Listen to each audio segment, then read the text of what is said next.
Now tuning in to Earbud Media. Audio for everyone.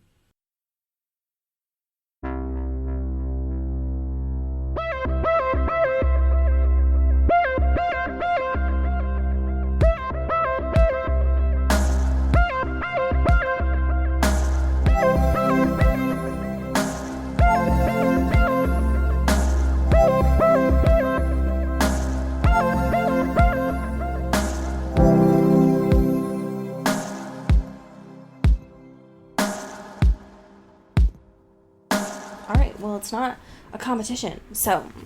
I'm not making it a competition, dude. Well, it just feels like it. So how about you buzz off? I'm gonna come through the screen and fight you. I just adopt, like, the language of, like, a elementary school bully. Like, that's just my new brand now. One of my favorite things that I saw on TikTok, it was this guy pretending to be two different people, and he was like, give me your lunch money. And then he was like, oh, dude, I get free lunch. The application's available until October 16th, dude. I'll show you where it is. It's really good. I was like, dude, I know that feel. Yeah. Underrepresented. For real. Yeah. It's like, I don't fucking have any cash on me, dude. Sorry, man. My man. Sorry, buddy. You think I'm out here buying lunch? At school? There was so much of my time before the school year started where I used to, like, memorize inputting my fucking, like, lunch code number in so that I could go as fast as possible in the lunch line. Because I didn't want to hold any... fucking speed run yeah, for lunch. I didn't want to hold people up when I, like, inputted it into the little fucking code thingy. A real hero. Anxiety's so real. Yeah. And pervasive. Yeah. It was that, and then, like, trying to memorize how to do my locker combination in middle school. Oh my god. Yeah. I could never. Like, I always had just, like, the little sticky thing that was on the back that showed you exactly how to do it. I had to look at that every time I opened up my locker. I would never get the muscle memory for it. I had to, like, look at it, do it exactly as I did it. I understand. Like, a lot of people in high school were like, oh yeah, I don't use my locker, it's like all the way across the school, or I don't ever use it because I don't have stuff to put in there. And it's like, you can just be honest and say you don't know how to use a locker. It's okay. You can't open a locker. That's fine. You're a human being. It's okay. It's really hard to do. I understand. You know how many times in my life I had to, like, break open my lock with, like, industrial methods? More than zero. Yeah, it's not zero. I'll tell you that for sure. It's not zero. That's why I hate those, like, breakout boxes and shit. Like, oh, yeah. And escape rooms. Like, if it's... absolutely not. No. For so many reasons. Like, don't put my life between... even just thinking about it right now, like, my heart is starting to race. Like, I cannot complete a sentence because the idea between, like, my regular life and a locked door, like, I will go saw on this bitch. Like, I will kill someone. Yeah. Don't do that. If it comes between, like, a countdown of any sort, whether that is, like, oh no, you've got passing time right now, or even just, like, oh, there's someone trying to access their locker and it's remotely close to mine, and I am trying to figure out lefty-loosey, righty-tighty right now. It's awful. It's so stressful. Welcome to Into the Locker combination, folks. Yes. Cody, how the hell are you doing? I'm doing okay. Alright. I have gotten to the stage of quarantine, or the Newtons, I apologize. I've gotten to the stage of the Newtons where I'm watching, like, a lot more reality television than I was previously. And if you know me, that threshold is already quite high. It is quite high. I do know that about you. But there's a lot of new stuff coming into the fold, at least new to me. Like 90 Day Fiancé, that whole body of projects, the whole TLC universe is now part of the rotation. I love that for you. Fun. And also a little bit of revisiting Flavor of Love. One could say the best reality television show. Oh, fuck yeah, made. Dude. I loved Flavor of Love when it was on. It asks the most important question I think reality television has posed, Which is, what if The Bachelor was just Flava Flav? And that was it? That was the whole premise, and you had a show. Right. It's perfect. And how far into the Newtons will you have to sink before you get into the poison guy one? The poison guy one? Yeah. You know. Hey. You know. Oh no. I've never been so scared to hear you typing in my life. The Bret Michaels one. Oh, Rock of Love. Thank you. I will say, out of all of them, Daisy of Love, I think, is the best. Hard agree. Yeah. We did her dirty, I think. I agree. I distinctly remember Flavor of Love. Yes. For so many different reasons. One, that's how Tiffany Yes. came to power. New York. Yes. Yeah, she seized her empire from that show. Yes, I remember. And also just those fucking clocks, right? Like, just Yeah. so much neck strain. Absolutely. They must have been heavy, right? They had to have been. Whether they were of any sort of real gem or not, that's just a lot of weight. Right. And A wow. lot of strain, you know? For real. That's powerful. Yes, that's I'm where I'm glad that at. you are How are you? delving into that. I'm also okay. Great. I'm a year older, which is, my bones are really feeling it. Boy, boy, boy. Late birthday appreciation. You don't have to say late birthday when you, celebrated on the I know, day. but, late to the podcast, because it's, Oh. we kind of, we talked about it a little bit, but, the stars aligned, you know? The stars didn't They did. align in the same way. The stars did align. Thank you. I'm okay, though. I definitely feel wiser. Mm-hmm. And by that, I mean I just feel more tired. I think that is what that means. I think my wisdom has made me sleepier. Yeah. But I'm okay. I think we here in my household went through quite a few shows this weekend. One of them is my happy thing that I'm bringing to the space this week, which is Dave Yeah. from FX. Mm-hmm. I had resisted that show for quite some time Yeah, me too. because the advertisements for it were not great. Right. And also, Lil Dicky is not good. I did not find him funny. And yet I saw so many people on Twitter saying that the show was, good. Right. And so I was like, all right, enough people whom I trust said so. So I'll give it a shot.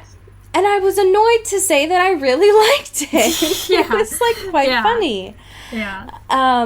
And it was a very quick watch, which I Right. appreciate in these times. I can appreciate a 30-minute something to just have on during other things. Yeah, for sure. One of my favorite episodes was when fucking Macklemore just appeared. Why not? And I appreciate someone like Macklemore who is aware of his, I don't know, aware of his current image Yeah. to do a role as he did. His place in the culture. you know? Yes. It was definitely a high moment, I would say, Yeah. for this week. That's for sure.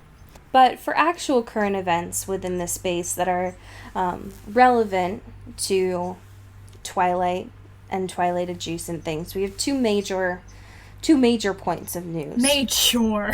Major in all senses of that word. Hot goss, right? Hot goss. The first is a little bit of a music corner. Billboard has presented us with a piece about Twilight. Thank God. Finally, It's about time they got into the mix. stepping up to the plate. Specifically about musicians who are major Twilight fans. We love to see it. And all of the things that they have done to support Twilight over the years. And it is a sight to see. That's Yeah. for sure. Is there anything that surprised you in this list? There There are a couple, I would Yeah. say. There's a few of these that I feel like we've already discussed, but some that I did not know. One of which was Kelly Clarkson's song, which I don't think that we've talked about before. No. I had no idea about this, I think, before this. I didn't either. So, Kelly Clarkson, adore her greatly, Yes. makes great music, and has An ally. for forever.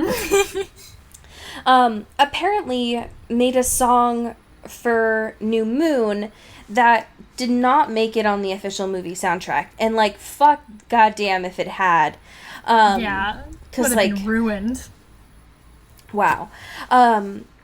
But one of the things that Billboard says is that she wrote a, quote, sad yet sweet ballad titled Empty as I Am. And it was from the perspective of Bella during New Moon. And one of the things that Kelly Clarkson had said is that it was written before they were actually looking for songs for Twilight. And she says, "We are nerds and love the book so much. It's a very sad book, the saddest one out of all four." I think she's talking about New Moon at this time. Yes. It's this whole Romeo and Juliet tragic kind of thing. Oh my god. So, I do love that Kristen Stewart is credited as Kirsten Stewart in this as well. That's there's fun. quite a few typos in this.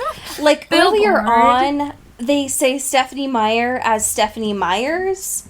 Love that. And so it felt like a very hasty version of this article. Sure. What surprised you about this? You know, I think Evanescence is a bit of a surprise, more in terms of like the passion, right? Tell me about it. Because she's like, wow, I've been wanting to get a song on this shit forever. It's like a dream. Sure. And like talking about Team Edward. Oh, and, yes. And loving Jacob. Yeah, the Amy Lee, the front runner, has, like, Yes. she knows the fandom. She knows the lore. It's haunting. We love to see it. Also, can we talk about Hilary Duff? Whoa, I just, like, hello? Just so shocked, you know. I just couldn't. Hilary Duff's novel, just, like, really quick. I did not know about it. know. I knew that she wrote this, and I remember it coming out quite vividly, I feel like. Because we were like, Hilary Duff? What? Writing a book? What? Like in this year? What's going on? Little did we know, at least little did I know, that this young adult novel in 2010, around this fucking time, was based on her love for the Twilight Saga. Yeah, I did not know that it was so heavily based on this. And I'm looking at the cover right now, Yeah. and it tracks. Yeah, certainly. I get it. But I did not know that like there are so many different series that saw Yeah. like they saw Stephanie Meyer and they were like, "Oh, I can do that." Right, yeah. I read hers. I understand Romeo and Juliet. I can do this. Right. My God. Also, she says Eclipse is her favorite? Which, Why? like... Hillary. Why? Are you good? Is it because of Jasper? Is it because of it? Is it because you learn more about the side characters at this time? Why? Twitter just loves exposition. That's one thing you know about Hillary.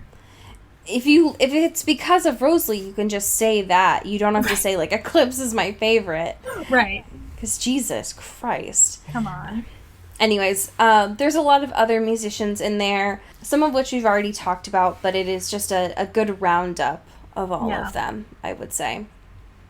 If you just need another reminder of how much Stevie Nicks like really pushes this train. Ugh, a true stan. She's really, like, doing the work. Yeah. The next piece that we have. Could you introduce this for us, please? I don't know if I have the vocabulary to really do this justice. But I will believe try. in you. Thank you. This is a piece from Jezebel, who apparently did a Twilight week of content. And Which, didn't like, tell thank us. you. Thank you, I guess, for the work and the effort. But also, what's good? Also, we're right here. What's up? You can talk to us anytime. What's going on? But this piece from that series is called Was Edward Cullen a Draft Dodger? And it's got this beautiful but also busted Photoshop of Edward in Apocalypse Now with the fucking army helmet Yep. and everything, but it's not aligned to his head even a little bit. Nope. And that makes it all the more beautiful to me. It's honestly quite beautiful. It's haunting, It but it is mesmerizing. The idea of him being in his full, like, vampire glory, but still in, like, army greens is... it's so powerful to me. Yeah. Yeah, this is so important. So, the reason why this all started is earlier in May, fantastic author Casey McQuiston tweeted out, "Did Edward Cullen dodge the draft?" And Great question. it's an important question. That was it. Yeah. So, Listen, we're all talking about the Spanish flu.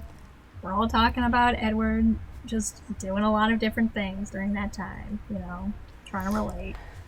right. It's on the mind. It's on the dome, you know? And it kind of set a lot of conversations unfoiling after this point. And so Jezebel, and the author specifically of this article, Ashley Reese, did some investigating to kind of figure out, did this happen according to the lore? What I love about this is that Ashley Reese reached out to two major sources within the Twilight space. One, Stephenie Meyer herself. Ugh. Second, a Twilight super fan. Neither of which got a response, but Ashley Reese moved forward. And yet she persisted. And yet persistence. Some of the conclusions that Ashley Reese came to is that we are aware Edward was 17 years old when he turned into a vampire, which means he would have not met the 18-year-old age requirement when the draft occurred, at least like during when World War I happened. Right. Now, he, as we know throughout this whole book, has been, at least said he's been multiple ages. Like, Yeah. he said he's gotten away with saying he's been in college. He's gotten away with saying he's also, like, a fucking high school freshman. Right. So, he can portray multiple ages. And so, quite a few of the questions that are posed here is, like, would he have consistently avoided the drafts that came and went throughout this time? Or would he have had some sort of military service? Now, if he chose to dodge all the drafts, like, personally, more power to him. Right. Because I think that's fine. Sure. However, I feel like that's more so what Stephenie went with, but I don't know that she really thought that far, to be honest. I don't think Stephenie Meyer really contemplated Edward participating in stolen valor, necessarily. Exactly. But I do like the idea of that. Now, do I think that Jasper went into war? Absolutely, because we know that he did it before. Did Emmett? Probably, because things go boom in the air. Yeah. He loves a good explosion. Can't get away from it. Carlisle, probably, as far as, like, serving in, like, the doctor role. Right. Probably. But Edward, I doubt it. I doubt it that you got him into, like, military action. Yeah. That's my opinion on it. And that's my truth, so. That's my story, and, I'm sticking to it. Yeah, sorry about it. But I just don't know that he was, like, a conscious military opposer. Yeah. And I highly doubt it. I think it more so if you had asked him, he'd have just been like, it's blood, and I just, like, can't. We have 3 chapters of Hidden Bodies to get through. Hello? Speaking of bodies. Let the bodies hit the floor. You know? Oh my god. I didn't even go to clubs, but honestly, I miss the club. I wouldn't risk anything to go to a club right now. But to let my body hit the floor?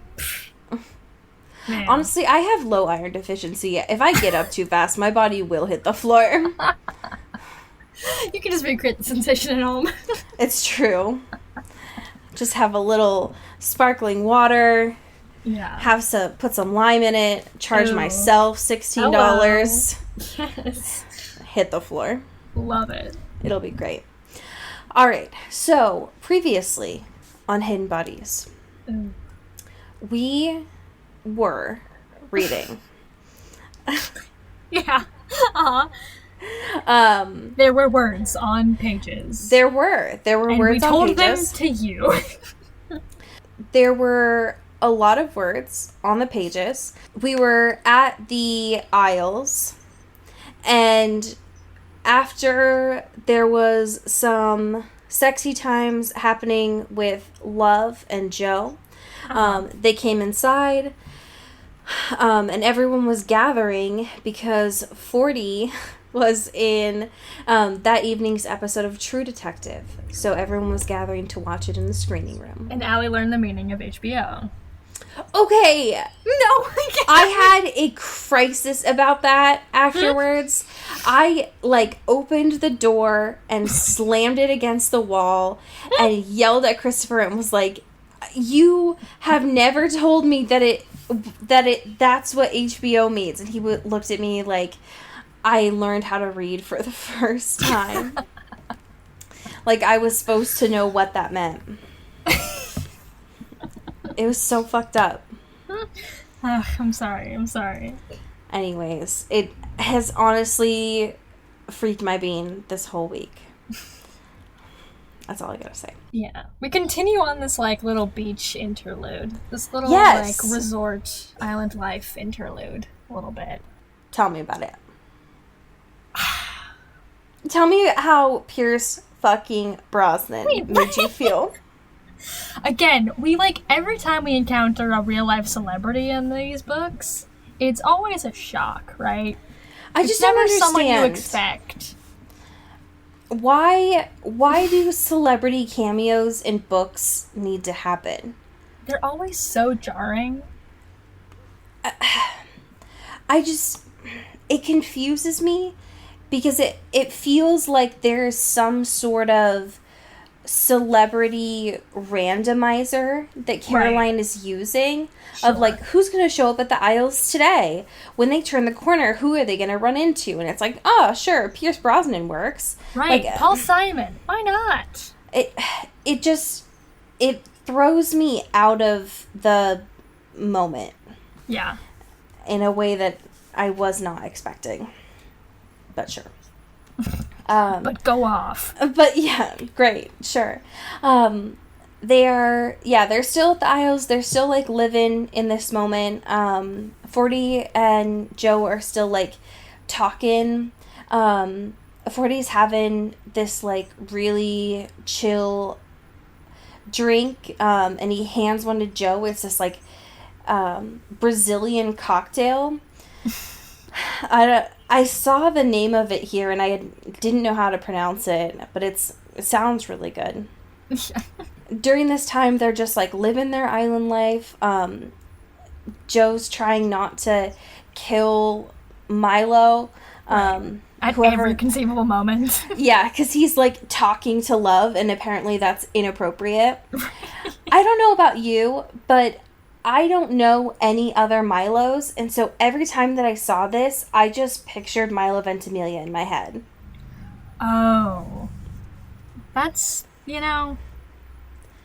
that's fair. And I know that that's not the way that he's described, but I can't divorce Milo, the actor, from that name. Yeah, understandable. It's just impossible for me. So 40 and Joe are, like, shooting the shit, and all of a sudden Joe comes up with this, like, awful idea for this sketch. Right, sketch in heavy quotation marks, Yeah. by the way. I don't think this technically counts as a sketch. It just sounds like an awful idea, really. Yeah.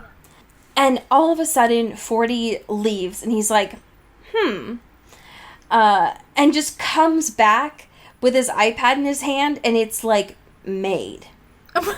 Somehow. Which is, like, further proof that this is not it's an idea that requires skill and should be praised for it, you know what I mean? It's like, what if I cut up this scene from Love Actually, and this scene from Revolutionary Road? Yes. And it's like, cool, I guess, it's a little stupid, but it's fine. And then the fact that 40 can produce it in milliseconds, especially the little title card that says written and directed by Joe Goldberg.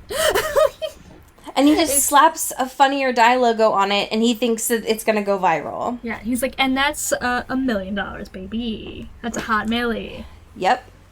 That's gonna produce everything that we need. Welcome to Hollywood. You stick logos that you don't own on videos that you made of content you also don't own, and you make it big, baby. That's it.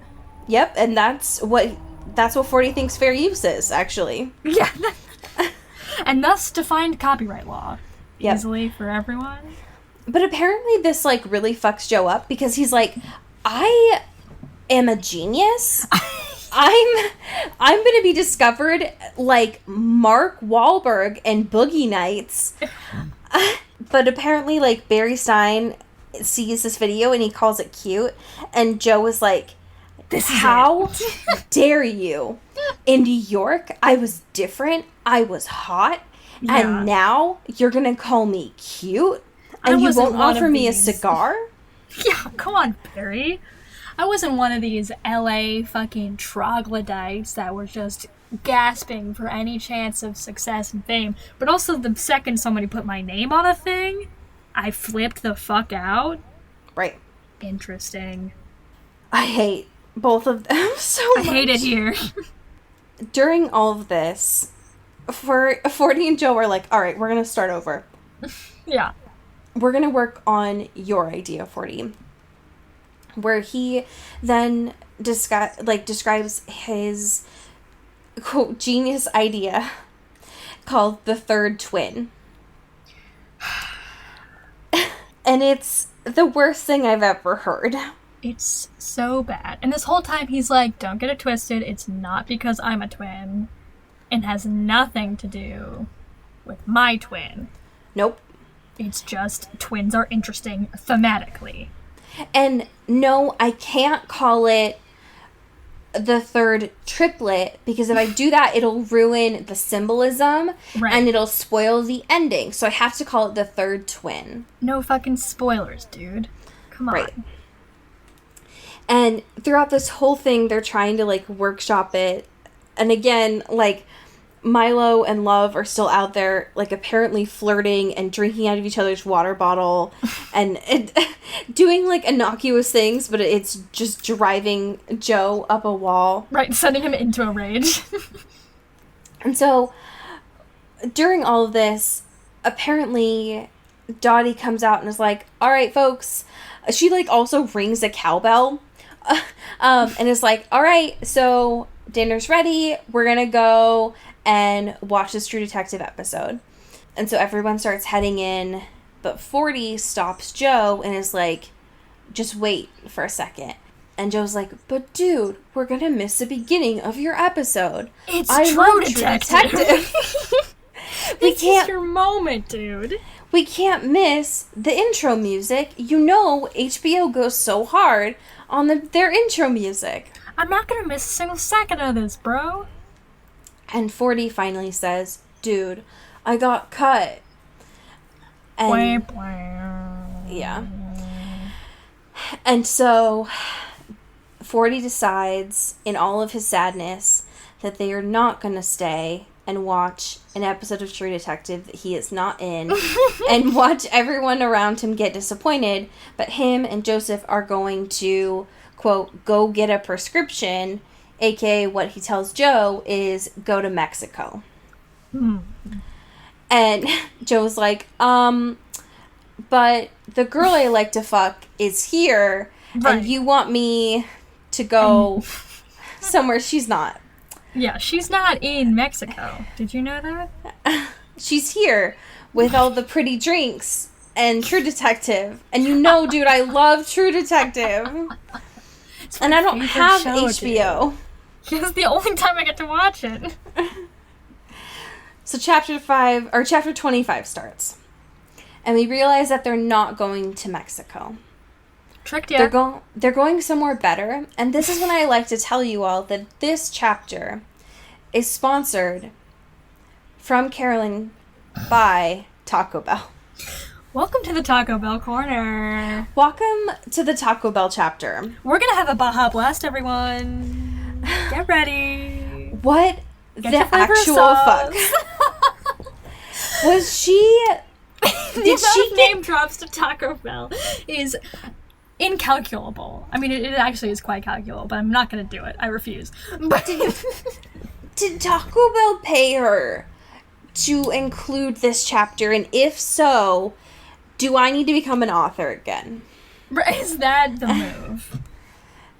Did she just get paid in a lot of Crunchwrap Supremes? Because if so, that is sustainable payment. That's valid. That's food. It is. It's not nothing. That's not nothing. I Save that for the winter. Hibernate on that shit. Come on, you can make that last. You can save those pintos and cheese. Will save. Yeah, they're like Twinkies. They like just never go bad. They're just like... I thought in the TV show it was a joke that like 40 is going downhill when he gets Taco Bell, but apparently it's from the book. Yeah, it turns out it's actually a very real, very scary, sad thing. Yes. I love this a lot, that 40 apparently goes to Taco Bell a lot, but specifically he goes to this Taco Bell a lot. This is my fun little mentally ill Taco Bell. My fun mania Taco Bell, you know? Yeah, I can exactly. check in. They know everything I need. Yeah. If this is the one that he goes to a lot, which it sounds like he does, Right. because he like knows the people there by name, they know him by name, he like tips them, which you can't do at Taco Bell. They won't let you. It seems like he goes to this one specifically a lot. Which I can respect. I understand that. So there's a lot of talk on the way there about his script. There's some discussion too about making like a super script between 40's script and then Joe's quote unquote script that he's referring to as fakers. Why don't we have two bad scripts here. What if we smash them together? Sure. And that'll be a good script. Honest to God, I think that conversation has happened between a lot of different writers before. Listen, I took a screenwriting class. Yeah. That seems to be the way to go. I wouldn't put it past a lot of people. I'm sure it has happened. Yep. So, this is a conversation that's happening as they go into this Taco Bell. Yes. This is so important that it is... Caroline thought this was so important that it is a whole ass chapter. So we will spend time on it. There's a lot of Taco Bell specific language here. But we know that when 40 is going through it, he gets Doritos Locos Tacos. He gets Gorditas. He gets quesaritos, which apparently Joseph did not know existed, but he knows that Doritos Locos Tacos exist. Interesting. So, sure. He gets chalupas as well. And then they go back into the kitchen. Could you imagine? On a full bender, just like fully losing honest it. to God, Cody, Chris and I have talked about this before as like a dream. That it is like a dream of ours that like the day before one of a Taco Bell closes, we would love to be able to just like see, just like make our lunch at a Taco Bell. Let me in there, you know? I just want to be able to see it. Yeah. So 40, while in a bender, gets some other stuff, gets enough food for him and Joe, spends a good $40 there, which, you know, is not nothing, given that Taco Bell isn't expensive. And he asks how to tip there, which, again, you can't. I remember, like, when I was super young, Taco Bell used to have those things where you could, like, put your change in, and it was like a fish tank almost, but they haven't had those in forever. Damn. But he gives 40 gives Eduardo $100 bill and like throws it over the counter in like a super not subtle way. Yeah. And it's like rip. And there's a part where Joe is like, says something of like, this might be one of the only friends that 40 has, which is like, aw, damn. Oh, jeez. It's really rough. So, that's not good. And they eat their food, facing the Pacific Ocean. Like dudes do. Like dudes. Yeah. You know? Like guys do. You know? Just bros. You know? Just guys. As two dudes, you know? Just chilling. We know how dudes be. Yeah. So, you know, it's just chill. Still talking about their scripts. Just very bad scripts. They're just rough. And not at any way good.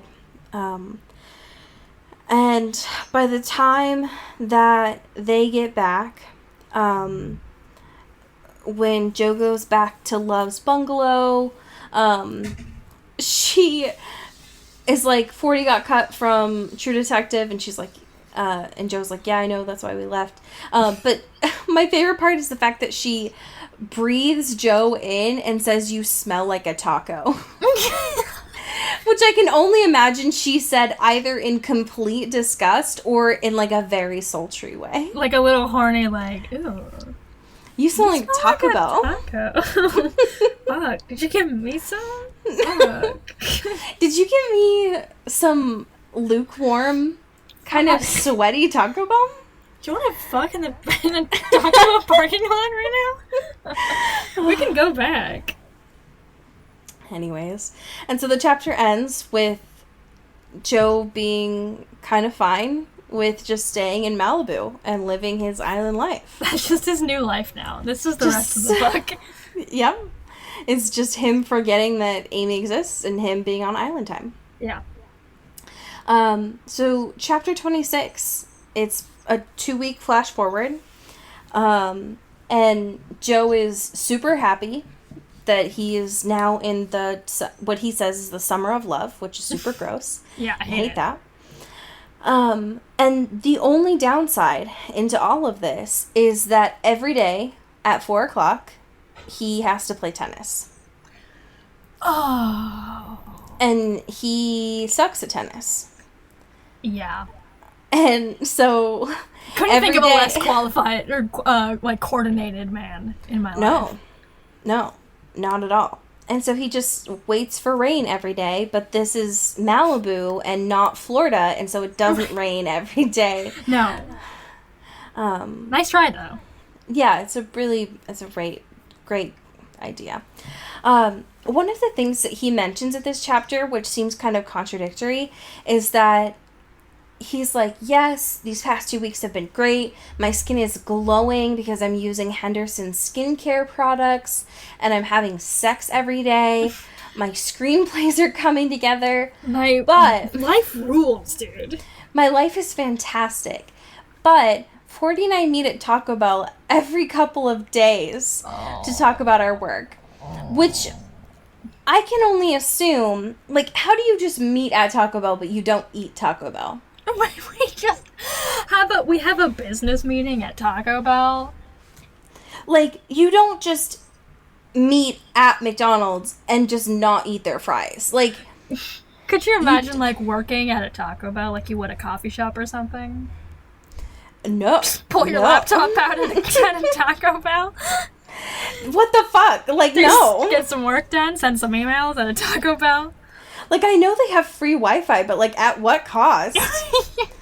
What the fuck? I would never. Come on. Oh, my God. Just Who do you think I am? Show up at 10 a.m. when their, like, dining room opens and get their fucking Taco Bell breakfast? What the fuck? It's just, like, one of their regulars, like, hey, Jerry, here to work on your screenplay again? Like, what the fuck? No. What a cruel, twisted world that would be if that was the norm. Oh, my God. That would be haunting. Yeah. Anyways, but it seems like Joe's he seems like he's living. Like, aside from the tennis, he's, like, going horseback riding and, like, working on screenplays and shit. Like, life is great for him. It's really island life. Honestly, he's living on island time. For Love, however, not great. She was supposed to get an award for something. Sure. It doesn't say for what, but she was supposed to get some sort of award, and she wasn't able to go to the ceremony for it because fucking Milo calls. Ugh. And he's like, hey, so sorry to bother you, but your fucking brother is in a casino and they're holding him because he trashed your room. Okay, bye. And so they have to miss Love's ceremony for whatever award it is that she's supposed to get. Yes, some mysterious award. Maybe it's because she applies, like, white nail polish really good or something. Yeah. And her French manicures, you can't beat them. You can't beat them. Yeah. And so they have to go and take care of 40 all night because he's trashed. And that really sucks. And Love has to lie and be like, oh, I definitely was not getting that award tonight. Don't worry about it. Don't even worry. Don't even worry about it. It's fine. It's totally okay. And there's the end of this chapter I found a little bit confusing, personally. So it seemed, from what I understood, it was Joe was like, hey, so I want you to go to this, like, charity, the thing for your charity. Right. I'll go ahead and take care of 40. And so Love does that. And so Joe was on babysitting duty. Right. But they don't go back to the aisles. They go to a hotel? Is that what I think that's right. Yes. Okay. Because there's a bartender in the situation, and then there's also, like, a lifeguard person or something. Yes. And so one of them, anyways, they start to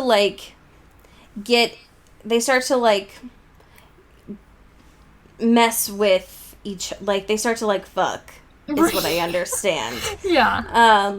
So, like, one starts to get with 40 from what I understood about this. Yeah. And then... Barely conscious, by the way. Yeah, like, he is not doing well. And then by the end of this chapter, the other woman is the one that caught Joe's attention. Ooh. And that's where the chapter ends. Scandalous. How many women are gonna get involved in this fucking Apparently a dude? lot. Ugh. Apparently too many is the answer to that.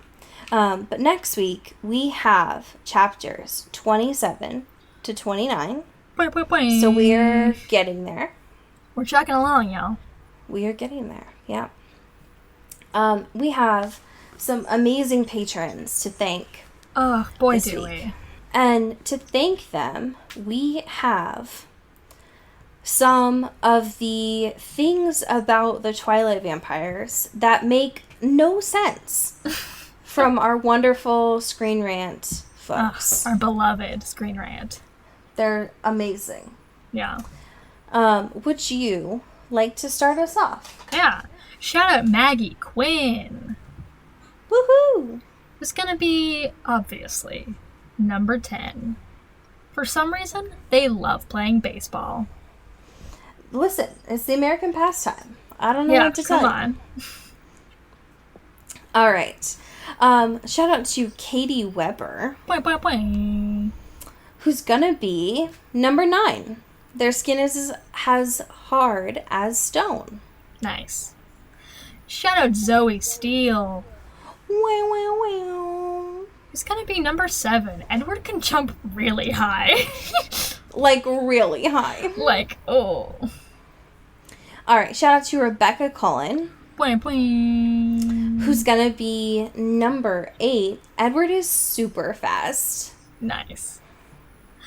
Shout out Elizabeth Swan. Pew, pew, pew. It's gonna be number 2. They still go to high school. Honestly, really weird. Yeah, why did they pick that? Why did they pick that? Could have been anything forever. So fucked up. Picked high school. All right, shout out to Amy Taylor, Boing, boing, boing. who's gonna be their skin, or no, its skin does not sparkle naturally. Whoa. I don't know if you knew that, but like, it's not supposed to do that. Whoa. That makes no sense. Mulch Gray. It's gonna be number 6. The Cullens are extremely good looking. They're, listen, Hotties. specifically, okay, this is a typo that they have in here, but I love this where it says, this definitely applies to the Cullen family. Not one of Edward's siblings, nor do his parents, Carlisle and Esma, have any flaws whatsoever. Esma. Esma? Esma, I hardly know. Esma? I haven't heard from her in 50 years. Yeah, it's true. All right. Shout out to Kelly Beck, Boing, boing. who's gonna be... Have you read number 4 yet? Have I no, read I number have, 4 yet? No, we haven't.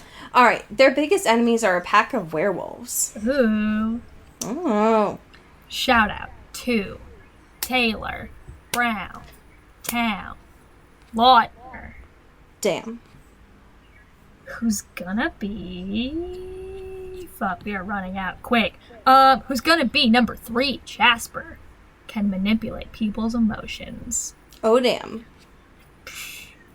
All right. Shout out to Aaron Salinger, Boing, boing, boing. who's gonna be, and I don't think they have this one on here, but that should be, is that Alice can read people's, like, can predict the future.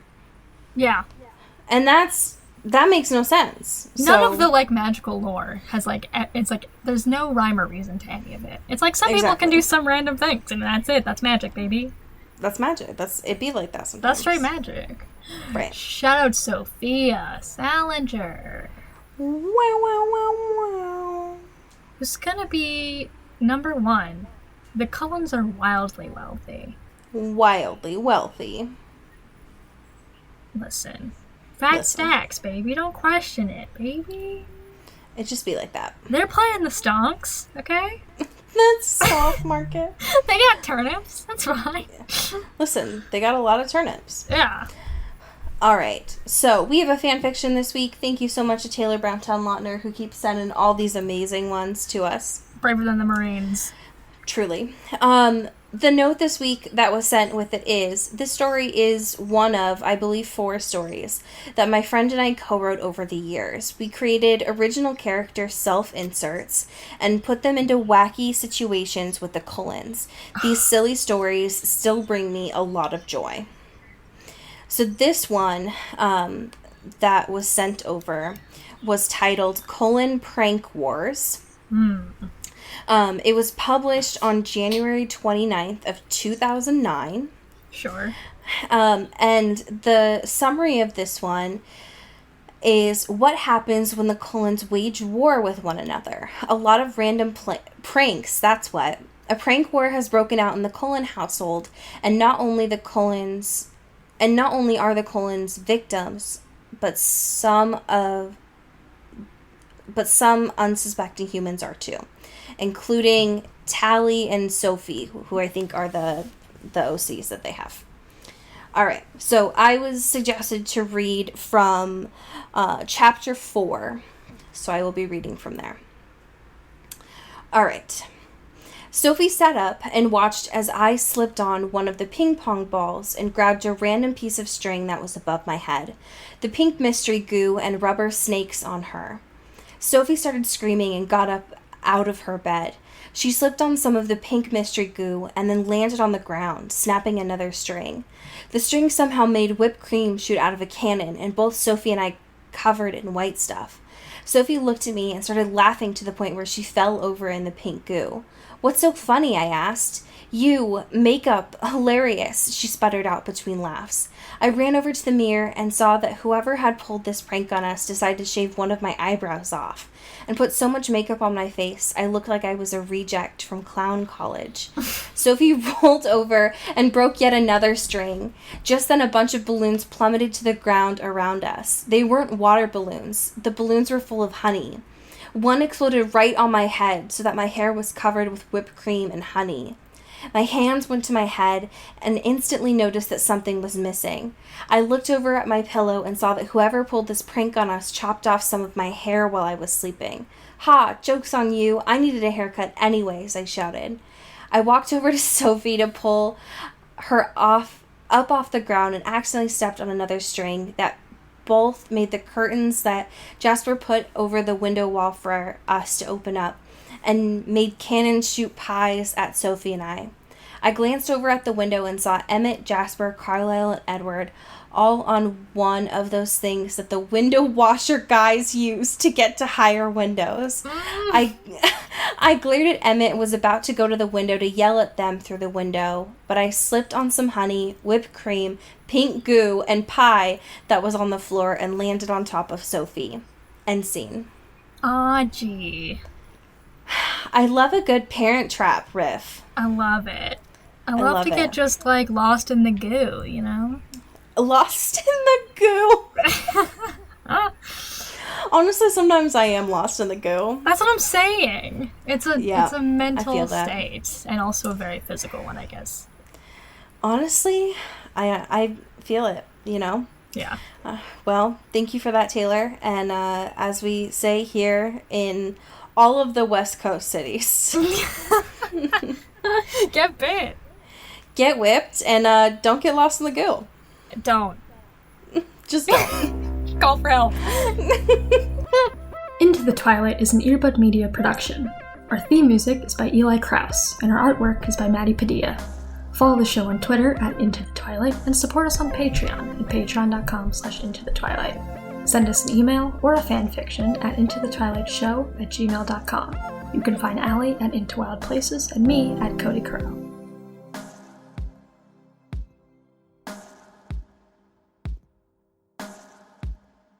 You've been listening to Earbud Media Production. Earbud Media, audio for everyone.